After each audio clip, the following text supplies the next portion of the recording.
ஆகாவிசு மையநேய அன்பர்கள் அனைவருக்கும் வணக்கம். சாணக்கியர் பாகம் 2.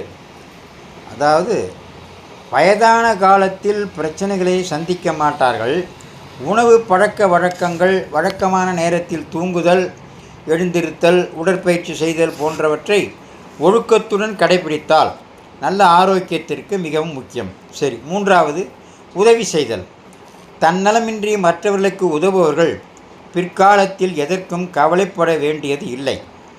தொண்டு, கருணை ஆகியவை மனிதர்களிடம் இருக்கும் மிகச்சிறந்த நற்பண்புகளாகும்.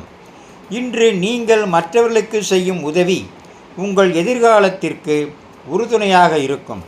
நல்ல காலத்தில் செய்யும் நற்செயல்களால் உங்கள் முதுமை மகிழ்ச்சியாகவும் அமைதியாகவும் கழிகிறது. எனவே மற்றவர்களுக்கு உங்களால் முடிந்த உதவிகளை எப்போதும் செய்ய தயாராக இருங்கள்.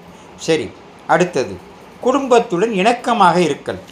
வயதான காலத்தில் மகிழ்ச்சியாகவும் பாதுகாப்பாகவும் இருக்க குடும்பம் மிகவும் அவசியம். வயதான காலத்தில் குடும்ப உறுப்பினர்கள் ஒன்றாக இருந்தால் முதுமை சுகமாகவும் மகிழ்ச்சியாகவும் கடந்து செல்லும் என்கிறார். முதுமையில் பேர குழந்தைகளுடன் இருப்பதை விட பெரிய மகிழ்ச்சி வயதானவர்களுக்கு எதுவுமே இருக்காது. சரி, அடுத்தது ஆரோக்கியத்தை கவனிக்க வேண்டும். ஆரோக்கியம் முக்கியமல்லவா? பெரும்பாலும் இளமையில் உடல் ஆரோக்கியத்தை அலட்சியம் செய்வது முதுமையில் பல பிரச்சனைகளை ஏற்படுத்தும். இளமையில் முழு ஆற்றலையும் செலவழிப்பவர்கள் முதுமையில் ஆரோக்கிய பிரச்சனைகளை சந்திக்க நேரிடும். உங்கள் உடலை கவனித்து போதை மற்றும் கெட்ட பழக்கங்களை தவிர்க்க வேண்டும். இது வயதான காலத்திலும் உங்கள் உடலை ஆரோக்கியமாக வைத்திருக்கும் என்று சாணக்கியர் சொல்கிறார்.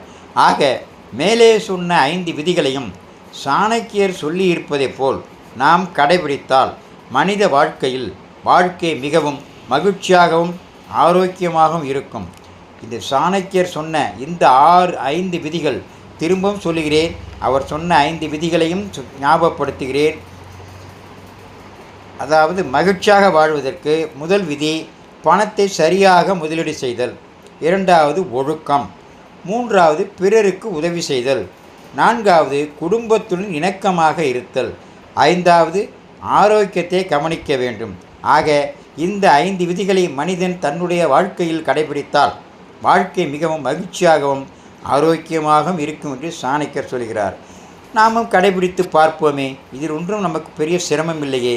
இதையெல்லாம் லைக் செய்யுங்கள், சப்ஸ்கிரைப் செய்யுங்கள், ஷேர் செய்யுங்கள். மீண்டும் ஒரு தலைப்போடு நாளை சந்திக்கிறேன். எல்லா புகழும் பெரியாண்டவனுக்கே. நன்றி, வணக்கம்.